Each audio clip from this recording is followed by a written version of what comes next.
नमस्ते, मी doctor अभिषेक Mane.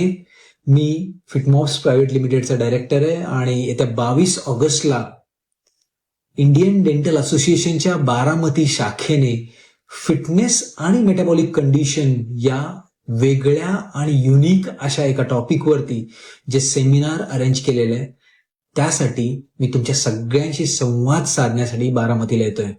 Fitness आणि metabolic condition या टॉपिकमध्ये मग ओबेसिटी असेल किंवा पुअर मसल मास असेल किंवा त्या रिलेटेड ज्या मेटाबॉलिक कंडिशन्स आहेत लाईक डायबिटीस असेल किंवा फॅटी लिव्हर असेल किंवा mental health conditions like depression, anxiety, mood swings, Alzheimer disease असेल किंवा इनफर्टिलिटीचे इश्यूज असतील जसं की इरेक्टाईल डिस्फंक्शन असेल, लो टेस्टोस्टेरॉन लेवल्स असतील किंवा पीसीओडी असेल, लॉस ऑफ लिबिडो असेल, अशा प्रकारच्या ज्या मेडिकल कंडिशन्स आहेत किंवा gut health issues like IBS असेल, या सगळ्या कंडिशन्सचा आपल्या ढासळत चाललेल्या फिटनेसशी काय कोरिलेशन आहे किंवा या सगळ्या मेडिकल कंडिशन्स मधून बाहेर निघण्यासाठी आपला वाढलेला फिटनेस कसा मदत करतो, त्याच्या मागचं सायन्स काय, याच्या मागची बायोकेमिस्ट्री काय, हे सगळं शिकवण्यासाठी किंवा याविषयी बोलण्यासाठी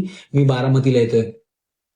तर यात तुम्ही जे ऐकणार आहेत त्यातले मॅक्सिमम डेंटिस्ट आहात, तर माझी इच्छा आहे की तुम्ही सगळ्यांनी तिथं यावं, हे लेक्चर ऐकावं. तुम्हाला डेफिनेटली त्याचा फायदा होणार आहे. डेंटिस्ट्री खूप चॅलेंजिंग आहे. मीही एक डेंटिस्ट आहे आणि डेंटिस्टमध्ये आपल्याला प्रिस्क्रिप्शन तर लिहावेच लागतात, मात्र कंटिन्युअसली प्रोसिजर्समध्येही राहावं लागतं. त्यामुळं आपल्याला मेंटली तसंच फिजिकली देखील फिट राहावं लागतं. मेंटली आणि फिजिकली कसं फिट राहायचं, एक डिझायरेबल फिटनेस कसा अचीव्ह करायचा आणि काय मेटाबॉलिक कंडिशन्स असतील तर त्याच्यातून बाहेर निघण्यासाठी फिटनेस कशा प्रकारे आपल्याला मदत करेल, हे सगळं आपण ह्या लेक्चरमध्ये शिकणार आहे. तर भेटूया आपण बारामतीला 22 ऑगस्टला संध्याकाळी 7 वाजता. थँक्यू.